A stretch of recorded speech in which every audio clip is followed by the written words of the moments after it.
Hai guys, masih tentang Reza Rahardian.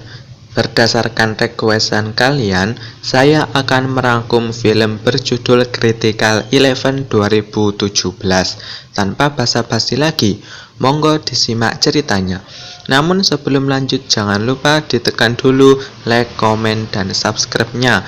Dengan begitu, kalian akan menjadi 1000 orang pertama yang mensupport channel ini. Scene diawali Anya yang meeting.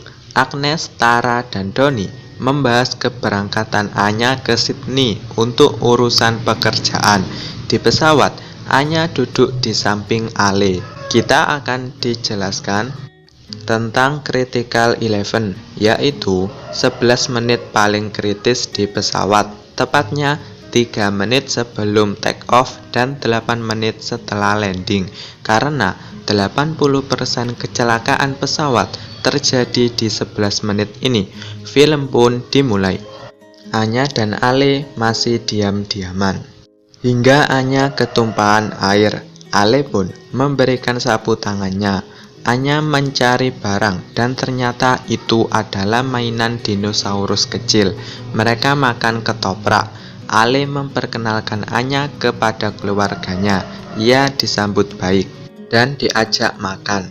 Ketika Anya pamit, ayah Ale menanyakan rumah kosong milik Ale. Di mobil, Anya bercerita sambutan hangat keluarga Ale.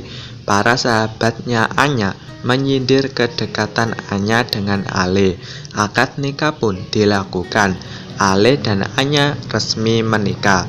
Otomatis Anya ikut pergi ke New York bersama Ale. Di malam hari, mereka jalan-jalan manja, makan, hingga datang ke stadion. Ale cerita bahwa ia kabur ke Amerika karena dipaksa ayahnya masuk sekolah militer. Ale pamit untuk bekerja. Ale bekerja di proyek dengan semangatnya, sedangkan Anya ngelondri hingga menonton TV sendiri. Melalui video call, Anya bercerita mendapat pekerjaan baru. Anya kaget melihat lelucon yang ditulis Ale. Anya juga menemui kliennya. Ale menelpon, ternyata ia sudah di belakang Anya. Dokter mengabari bahwa Anya sedang hamil. Mereka pun kegirangan. Ale memberikan payung kepada Anya karena melihat ramalan cuaca. Di kereta, Ale sampai mengusir tempat duduk orang lain demi Anya. Dengan santuy-santuyan, mereka mencari nama untuk bayi. Tiba-tiba, Anya merasakan tendangan. Mereka sepakat memberi nama Aiden.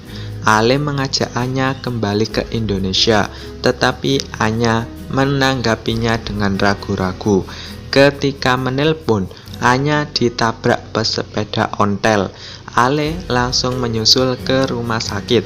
Ale bersikeras mengajak pulang ke Indonesia dengan alasan khawatir tentang kehamilan Anya hingga terjadi pertengkaran.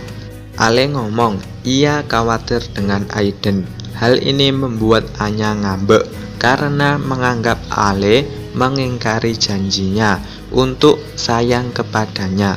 Ale bercerita bahwa ia dipindah tugaskan ke Jakarta. Mereka baikan dan pulang ke Jakarta.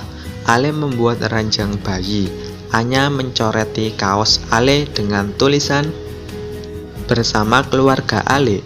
Mereka ketawa ketiwi. Anya dan sahabatnya juga ikut ketawa ketiwi. Anya laporan bahwa Aiden sedikit gerak. Kocaknya, HP-nya diberikan ke perut Anya agar Ale bisa berkomunikasi dengan Aiden. Anya periksa ke dokter dan ternyata Aiden sudah mati karena tali pusarnya jelimet sehingga tidak mendapat pasokan oksigen. Anya pun harus lahiran. Pemakaman Aiden berjalan, sedangkan Anya masih sedih. Ale main pesawat Lego dengan keponakannya. Anya masih kesakitan, tidur pun tidak tenang. Di kantor, Agnes dan Tara mencoba menenangkan Anya. Anya dan Ale makan, tapi cuma diam-diaman.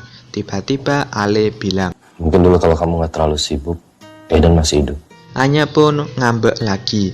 Ia berlaku seakan bersama Aiden dan menangis lagi. Di apartemen, Ale teringat dengan kaos coretan Anya. Saat makan malam, Doni juga sedih karena putus dengan pacarnya. Ibu Ale datang ke rumah Ale untuk menemani Anya. Rekan kerja Ale bilang bahwa semua pekerja terganggu oleh kesedihan Ale. Ia menyarankan agar Ale ambil cuti 2 bulan. Anya pulang, di rumah sudah ada Ale, tapi mereka sedikit canggung. Agnes cerita, ia mendapat pekerjaan ke Melbourne, tapi ia tidak bisa ambil karena ia hamil. Ale dan Anya merayakan anniversary ibu dan ayah Ale. Ale dan ayahnya pergi ke puncak untuk menenangkan diri, sedangkan Anya ditenangkan ibunya Ale.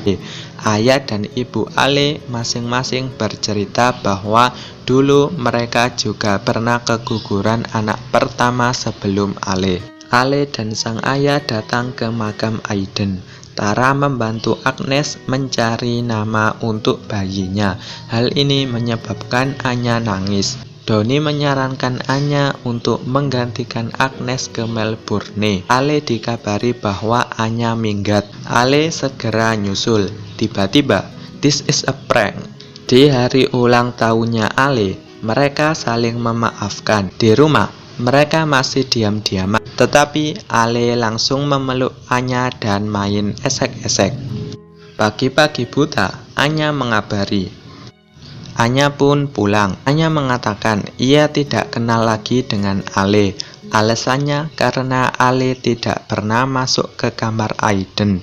Itu artinya Ale tidak peduli kepada Aiden dan Anya merasa sendirian. Anya pun minggat. Ale ke kantor Anya tetapi ditahan satpam. Doni mengatakan Anya tidak ada di kantor. Ale nyetir, tiba-tiba mobilnya oleng dan ketabrak. Anya yang dikabari langsung ke rumah sakit. Ale sadar, di sampingnya ada Anya tertidur. Ale minta maaf untuk semuanya. Mereka berziarah ke makam Aiden. Ale masuk ke kamar Aiden. Ia nangis sekencang-kencangnya. Agnes memperkenalkan Renata, sang sekretaris baru, kepada Tara dan Doni. Doni mengajak Renata makan siang bersama. Di ending, Anya membawa bayi dan sekeluarga Ale tampak bahagia. Film pun berakhir. Oh, masih ada lagi. Anak Ale sudah besar dan dirayakan ulang tahunnya. Agnes dan Doni menunjukkan pasangan masing-masing. Film pun benar-benar sudah berakhir. Oke, segitu saja rangkum film Critical 11 2017. Semuanya sudah jelas dan sesi penjelasan tidak diperlukan. Film ini mendapat 7,3 dari IMDb. Untuk rating versi saya kali ini sepakat dengan IMDb. Jika kalian memiliki saran, kritik, request film, atau teori lain tentang film ini, jangan lupa gunakan jempol-jempol kalian untuk meninggalkan 1 atau 2 kata di kolom komentar ya. Oh ya, bagi kalian yang kemarin merequest film Something in the Way, mohon maaf saya belum bisa memenuhinya karena film ini mendapat kontroversi di Indonesia dan belum tayang, dan untuk mencarinya memang sangat langka. Jika di lain hari saya berhasil menemukannya, saya langsung akan merangkumnya.